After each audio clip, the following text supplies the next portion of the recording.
Halo teman-teman, berjumpa lagi dengan saya Brother Phil. Kembali kita akan tanggapi pernyataan dua mualaf, yaitu Bangkei dan Aristo. Seperti biasa mereka selalu datang dengan statement yang ngawur.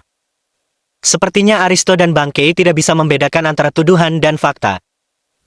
Kenapa demikian?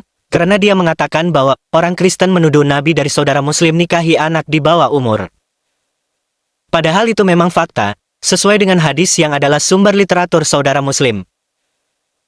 Tapi untuk mencari remis, Bangkei dan Aristo mencari literatur Yahudi yang menceritakan usia pernikahan Ribka dan Ishak.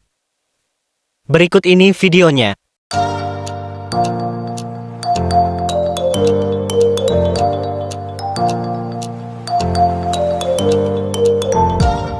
Maka Ishak berumur 37 tahun.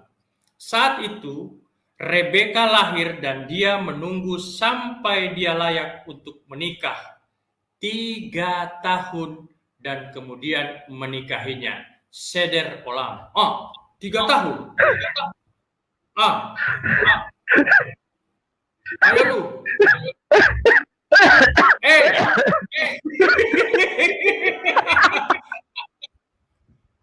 Ini kalian menuduh Rasulullah menikahi anak di bawah umur 6 tahun. Itu tadi ada komentar nih di live chat. Menikahi anak. 3 tahun ini. Nih. Ini bukan anak di bawah umur, bayi nih.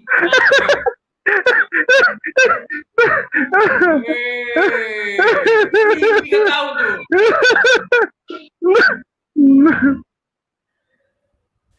Kita sudah dengarkan bersama bagaimana mereka berdua mengutip dari literatur Yahudi untuk mencari remis. Padahal literatur Yahudi tersebut tidak dipakai orang Kristen untuk jadi rujukan. Jika menurut tafsiran Yahudi, Ribka kawin dengan Ishak umur 3 tahun, tentunya salah alamat jika digunakan untuk menyerang iman Kristen. Karena, sebagai orang Kristen, kita hanya mengacu pada Alkitab. Jika benar usia Ribka adalah 3 tahun saat dinikahi Ishak, tentunya hal itu bertentangan dengan kisah dalam Alkitab yang tidak menunjukkan bahwa Ribka seorang anak umur 3 tahun. Pertama, Ribka mengangkat bejana untuk menimba air di sumur. Kejadian 24 ayat 15. Sebelum ia selesai berkata, maka datanglah Ribka, yang lahir bagi Betuel, anak laki-laki Milka, istri Nahor, saudara Abraham. Buyungnya dibawanya di atas bahunya. Pertanyaan kita adalah, mungkinkah anak 3 tahun menimba air ke sumur dengan bejana di atas bahunya? Ingat, sumurnya bukan sumur listrik. Kedua, kalau teman-teman baca dalam Kejadian 24, di sana tidak menunjukkan anak 3 tahun yang sedang bicara. Hanya orang dewasa yang bisa mengeluarkan kalimat seperti pada ayat tersebut.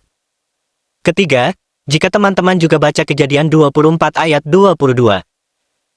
Di sana dikatakan, setelah unta-unta itu puas minum, maka orang itu mengambil anting-anting emas yang setengah shikal beratnya, dan sepasang gelang tangan yang 10 shikal emas beratnya.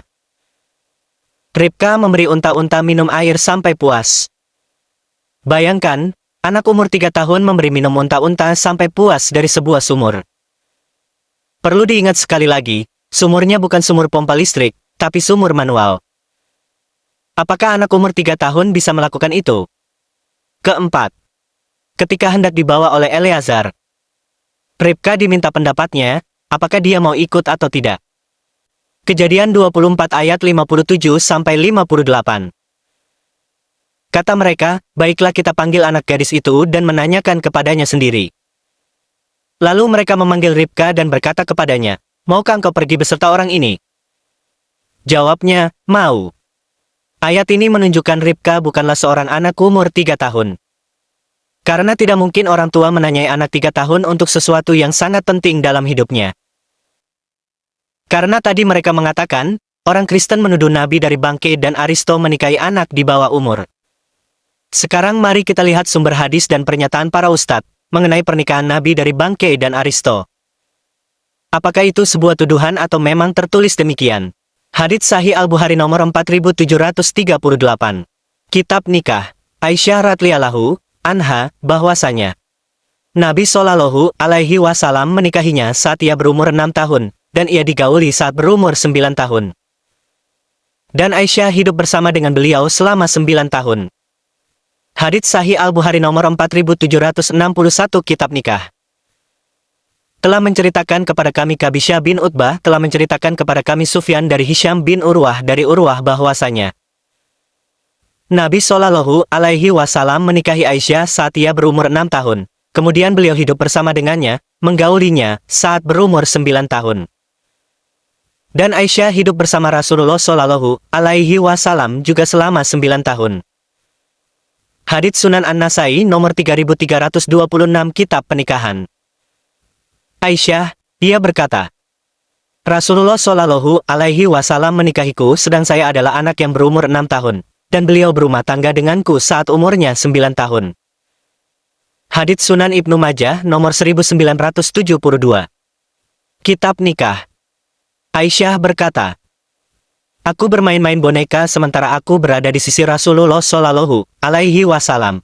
Lalu beliau mengirim beberapa orang sahabatku untuk main bersamaku. There's a hadith in Bukhari that Prophet Muhammad, peace be upon him, married Hazrat Aisha, may Allah be pleased with her, at the age of 6 and consummated the marriage at the age of 9.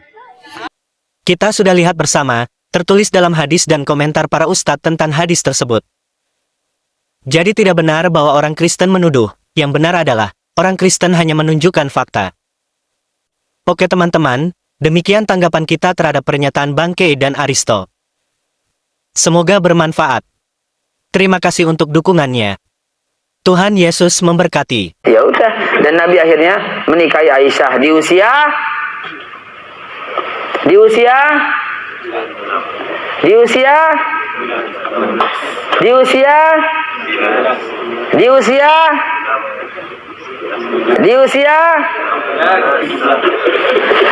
Jamaah sekarang dimuliakan Allah, mari kita baca hadis Nabi. Ya Pak, ya Bu, Anda dapat hadis dari mana sih? 6 tahun, 9 tahun, 11 tahun, dari mana? Hadis mana? Hadis mana? Yuk kita pakai logika sederhana ya. Sederhana banget, pakai logika hitung-hitungan ya. Yuk, saya ada pidol pulpen. Yuk, bismillahirrahmanirrahim.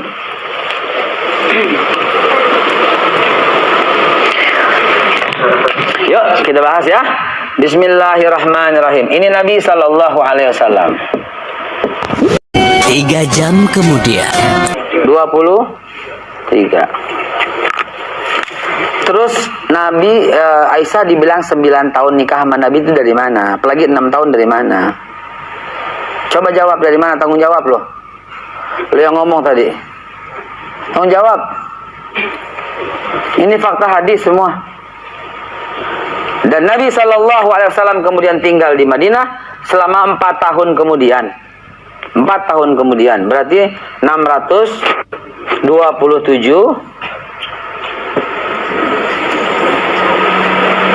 53 jadi berapa nih? 57.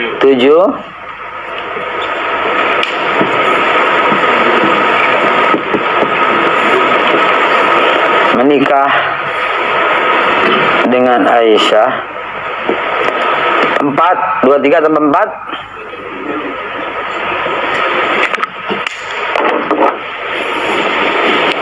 terus tahu-tahu Nabi menikahi Aisyah umur 9 tahun, umur 6 tahun tuh dari mana? Sepandai-pandai kita menyembunyikan bangkai, satu saat juga bau bangkai itu akan tercium. Ini adalah kata bijak ya, yang sering kita dengarkan dari para orang tua kita terdahulu ya.